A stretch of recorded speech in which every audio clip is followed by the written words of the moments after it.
get to live your dream of all dreams.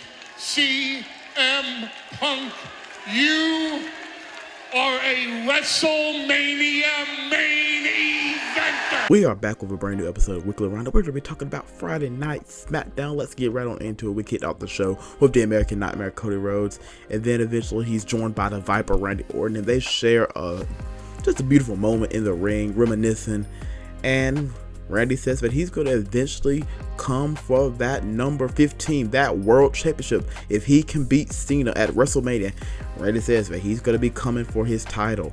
And then Drew McIntyre comes out, and then he goes on to say that he wants the next shot at the title. He wants the next shot at the gold.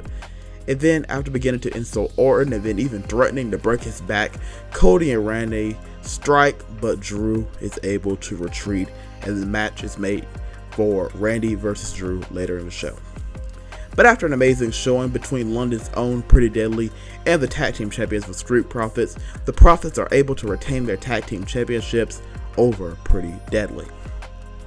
But next up, we have the Secret Herbies. We have Piper Niven as well as Alba Fire getting a great win over Katana Chance and Kaden Carter. And then afterwards, they go on attacking them, prompting Zelina Vega to come to their defense. And then she's taken down by Chelsea Green and her Secret Hervis. I think Zelina may win that United States Championship at WrestleMania. Let me know in the comments.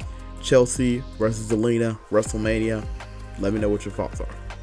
But next up, we have LA Knight going up against Braun Strowman. And this match ends in a disqualification and a no contest after Jacob Fatu ends up attacking Strowman. And then an all-out beatdown occurs. Jacob Fatu, Braun Strowman, and I think later in the night, David, he said something about last man standing. So we're going to get another last monster standing match that we got between Braun and Bronson. I don't know, but I'm here for it, whether it's at Mania or whether it's at maybe the show before Mania. I'm here for a never bout between these two to set up a score for once and for all. It's a Mania worthy match if they're not going to pull the trigger on Jacob versus Solo just yet. We are only, I think, 22 days away from WrestleMania, so it will be great to see this on the WrestleMania card. But if not, on the episode of Friday Night Smackdown, let me know your thoughts about it. But I'm here for it, folks. But next up, we have Naomi having an emotional vignette promo, and she has a new streak, a new attitude, and she feels like she's being painted being the bad guy. She's a lot like Drew McIntyre. She feels like she's being painted as the bad guy when she's really not. And then she says that she's done being the third wheel. And let's just say she tells Jade from now on to proceed with caution. But next up, before the match between Michin and Charlotte Flair begin, the entrance turns into an absolute beatdown after Naomi comes out and attacks both Michin and B-Fab. And then Jade Cargill comes out and Naomi is able to escape, leading to a win in the match between Michin and Charlotte. They actually end up having a pretty good match, but it led to a win for the Queen, Charlotte Flair. But next up, we have Drew McIntyre going up against Randy Orton, and Drew was able to pull out a win after a distraction from Kevin Owens at ringside distracted Randy long enough for Drew to be able to pull out the victory. And then afterwards, they attempt to attack each other. Kevin tries to do the package pile driver. Randy tries to hit him with a move, but they weren't able to successfully do it. We're teasing the return of the punt kick. He wants to punt his head off, and I don't think we're going to get it till WrestleMania.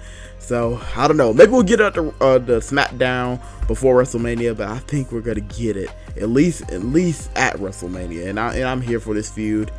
I thought Damian Priest was going to come out and attack him, but we had a segment with Damian Priest and Drew McIntyre backstage. I thought Damian was coming out in this match and Randy was going to get the win, but Drew was able to pick up the win. But when he got backstage, Damian Priest was waiting for him, and he did a daggone Naomi, putting Drew McIntyre through the windshield of a car backstage.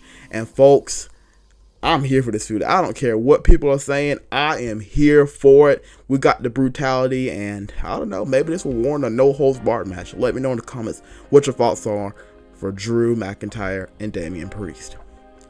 But next up, we have a good match, and we have Jimmy Uso going up against the A-lister The Miz, and Big Jim is able to get a win.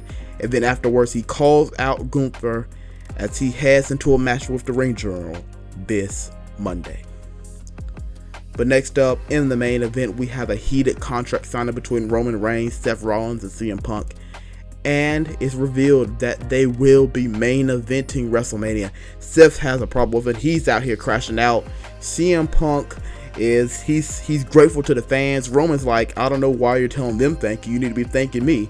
So Punk, being Punk, says thank you. And then as the show is going off the air, he says and leaves us on the cliffhanger saying that being the main event of WrestleMania is not the favor that he's owed. So ladies and gentlemen, it's up for speculation.